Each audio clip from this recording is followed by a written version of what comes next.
Shri Chandrasekhara Venkata Raman, Indian physicist.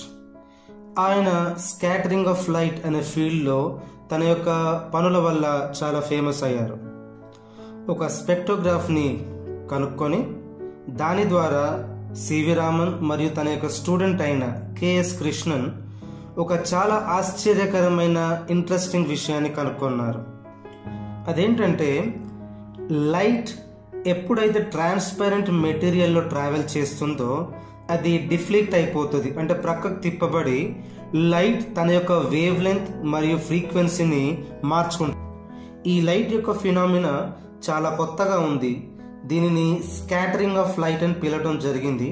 రాను రాను ఇది మాడిఫైడ్ స్కాటరింగ్ అని పిలుస్తూ ఉన్నారు. లేటర్ ఆన్ దీనికి రామన్ ఎఫెక్ట్ లేక రామన్ స్కాటరింగ్ అని పేరు. ఈ రామన్ ఎఫెక్ట్ ఏదైతే ఉందో ఇది 28 ఫిబ్రవరి 1928లో డిస్కవర్ చేయటం జరిగింది. ఈ రోజును సంవత్సరానికి ఒకసారిగా government of India national science డేగా ప్రకటించడం జరిగింది. దీనిని సివి రామన్ యొక్క బర్త్డేకి గౌరవంగా చేయడం జరుగుతుంది. 1954లో government of India highest civilian award అయిన భారత రత్న ఇచ్చి సివి రామన్ను సత్కరించింది.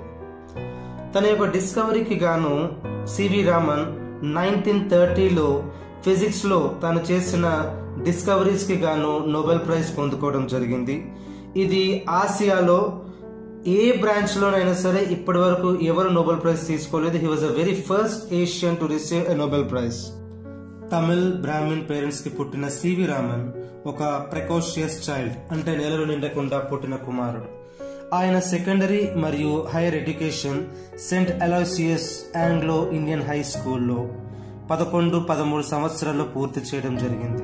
అంతేకాకుండా తన యొక్క బ్యాచిలర్స్ డిగ్రీ ఎగ్జామినేషన్లో యూనివర్సిటీ ఆఫ్ మద్రాస్లో ఫిజిక్స్ డిపార్ట్మెంట్లో presidency college at the age of 16లో టాప్ మార్క్స్ పొందడం జరిగింది.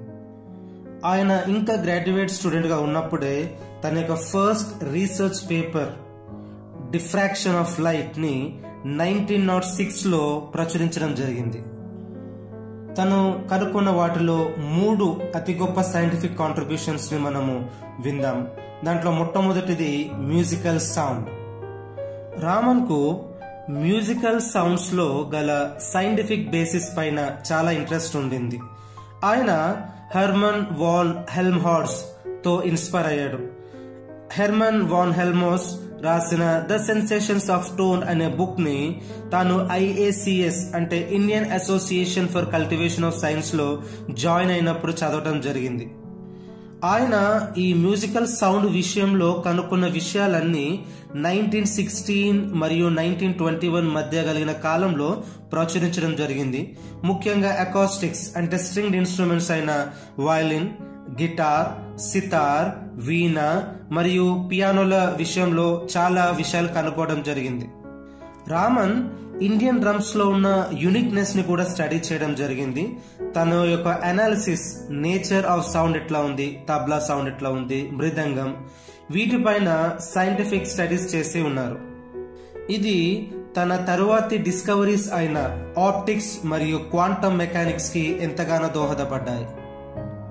ఇక రెండవ డిస్కవరీకి వచ్చినట్లయితే బ్లూ కలర్ ఆన్ సీ, సముద్రం పైన నీలి రంగు ఎందుకు ఉంటది. రామన్ ఆప్టిక్స్ పై తన విస్తృతమైన వెంచర్లో 1990 నుండి స్కాటరింగ్ ఆఫ్ లైట్ అంటే కాంతి పరిక్షేపణను పరిశోధించడం ప్రారంభించాడు.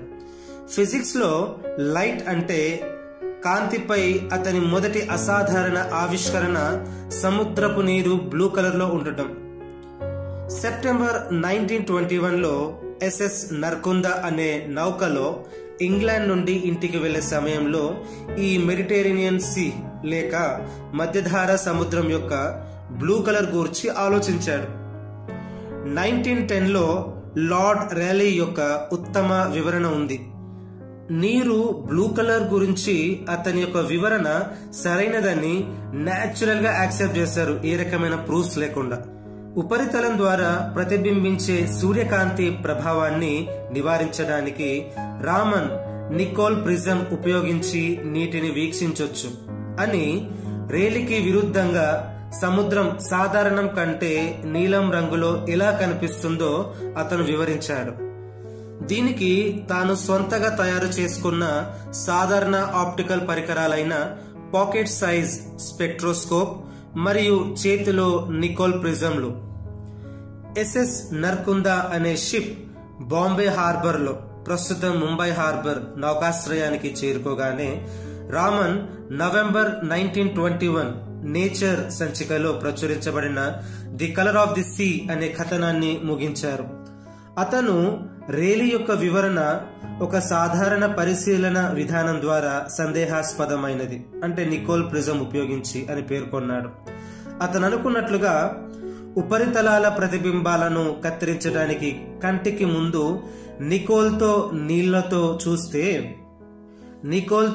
నీటిలోకి చూస్తే సూర్యకిరణాల ట్రాక్ నీటిలోకి ప్రవేశించడం మరియు దృక్పథం కారణంగా దాని లోపల గణనీయమైన లోతులో ఒక బిందువుకు కలుస్తుంది. ప్రశ్న ఏమిటంటే, కాంతిని విక్షేపం చేసి దాని మార్గాన్ని కనిపించేలా చేసేది ఏమిటి? ఈ కనెక్షన్ పరిగణించవలసిన ఒక ఆసక్తికరమైన అవకాశం ఏమిటంటే, డిఫ్రాక్టింగ్ కణాలు కనీసం పాక్షికంగా నీటి అణువులుగా ఉండవచ్చు. సూర్యకిరణాల ట్రాక్ నీటిలోకి ప్రవేశించడం మరియు దృక్పథం కారణంగా దాని లోపల గణనీయమైన లోతులో ఒక బిందువుకు కలుస్తుంది. ప్రశ్న ఏమిటంటే, కాంతిని విక్షేపం చేసి దాని మార్గాన్ని కనిపించేలా చేసేది ఏమిటి?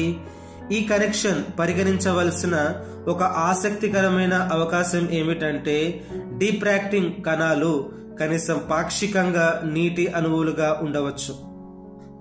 ఈ ప్రయోగాల్ని కంటిన్యూ చేయవలసిందిగా తన ప్రియ శిష్యుడైన రామ్నాథన్ కు అప్పగించాడు. రామ్నాథన్ తన మాటలను నిజం చేస్తూ 1923లో విస్తృతమైన ప్రయోగాత్మక అన్వేషణను ప్రచురించారు. 1924లో బంగాళాఖాతంపై ఆయన చేసిన తదుపరి అధ్యాయం పూర్తి ఆధారాలను అందించింది. ఆయన చేసిన అధ్యాయంలో ఇన్ఫ్రారెడ్ శోషక, అంటే ఆక్సిజన్ మరియు హైడ్రోజన్ కలిపిన OH నీటి సాగదీయటం యొక్క ఓవర్టోన్ల కారణంగా స్పెక్ట్రంలోని ఎరుపు మరియు నారింజ ప్రాంతాలలో కాంతి యొక్క పొడవైన తరంగ ధైర్యాల ఎంపిక సూచనకు నీటి యొక్క అంతర్గత రంగు ప్రధానంగా కారణమని ఇప్పుడు తెలిసింది. అంటే ఇన్ఫ్రారెడ్ రేడియేషన్ అయిన OH, ఆక్సిజన్ మరియు హైడ్రోజన్ కలిపి నీటిని సాగతీయటం అనే ఓవర్టోన్ కారణంగా రెడ్ మరియు ఆరెంజ్ ఉన్న స్పేసెస్ లో అది బ్లూ కలర్ గా మనకు ఓషన్ వాటర్ కనబడుతుంది అని అర్థం. ఇక మూడో ప్రయోగమైన రామన్ ఎఫెక్ట్ గురించి మనం విందాం. 1923లో ఆయన యొక్క ఎక్స్పెరిమెంట్స్ లో వాడే కొన్ని కెమికల్స్ మరియు ఘన పదార్థాల్లో ఒక వెల్వెట్ గ్లాస్ ద్వారా సూర్యరశ్మిని ఫిల్టర్ చేసినప్పుడు ఈ ఇన్సిడెంట్ లో రేస్ పాటు ఇతర సన్ రేస్ ఇంకా వేరే లైట్ రేస్ అన్ని కూడా అవకాశాన్ని చూపించాయి. ఇది ఫ్లోరోసెన్స్ యొక్క జాడ అని రామ్నాథన్ నమ్మాడు. 1925లో కొత్త రీసెర్చ్ అసోసియేట్ అయిన కెఎస్ కృష్ణన్ ఈ కాంతి ద్రవం ద్వారా వెదజల్లినప్పుడు సాధారణ రేస్ సాగే వికరణం పక్కన అదనపు విక్షేపణ రేఖ ఉనికికి సంబంధించిన ఒక సైద్ధాంతిక నేపథ్యాన్ని గుర్తించారు. అతను ఈ విషయాన్ని ఫీబుల్ ఫ్లోరోసెన్స్ గా పేర్కొన్నాడు. కానీ ఈ విషయాన్ని సమర్థించే ఇట్లాంటి ఎవిడెన్సెస్ తరువాత 2 సంవత్సరాలలో ఫలించలేదు. కాంపాక్ట్ ప్రభావం యొక్క ఆవిష్కరణ ఒక బేసిక్ అయిపోయిందన్నమాట. సెయింట్ లూయిస్ లోని వాషింగ్టన్ యూనివర్సిటీలో ఆర్థర్ క్యాంప్టన్ 1923లో విద్యుత్ అయస్కాంత తరంగాలను కూడా కణాలుగా వర్ణించవచ్చని ఆధారాలు కనుక్కున్నారు.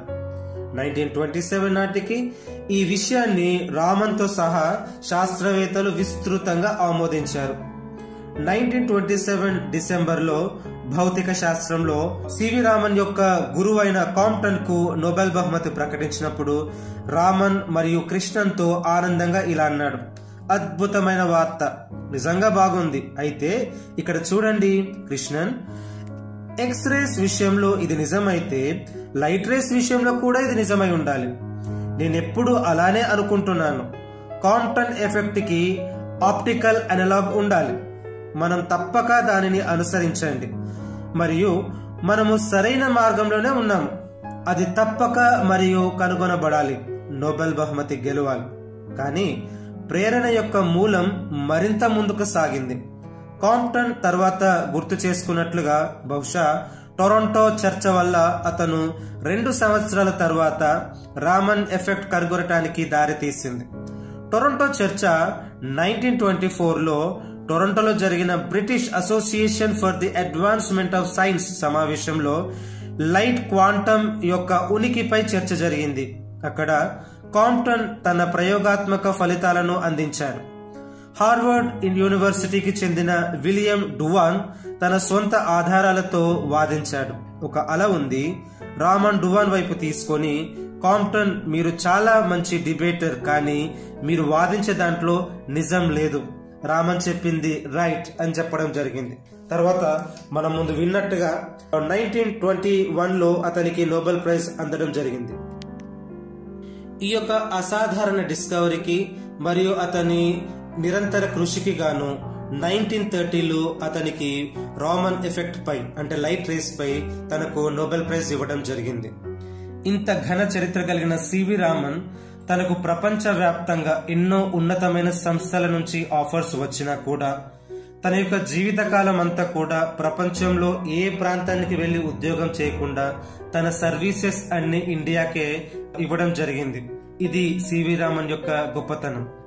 కృషితో నాస్తి దుర్భిక్షం అనటానికి ఇది ఒక గొప్ప ఉదాహరణ. మీరు మన ఛానల్కి సంబంధించిన అప్డేట్స్ పొందుకోవాలి అంటే మీకు ఈ వీడియో నచ్చితే లైక్ చేయండి, షేర్ చేయండి మరియు సబ్స్క్రైబ్ చేసుకోండి.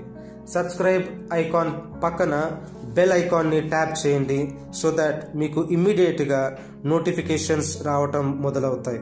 అందరికంటే ముందుగా అప్లోడ్ చేసిన వెంటనే మీరు వీడియోస్ని వీక్షించవచ్చు మరియు అత్యంత ఆసక్తికరమైన మరియు సబ్జెక్టివ్ ఇన్ఫర్మేషన్ని ఎంటర్టైనింగ్ వేలో పొందుకోవచ్చు.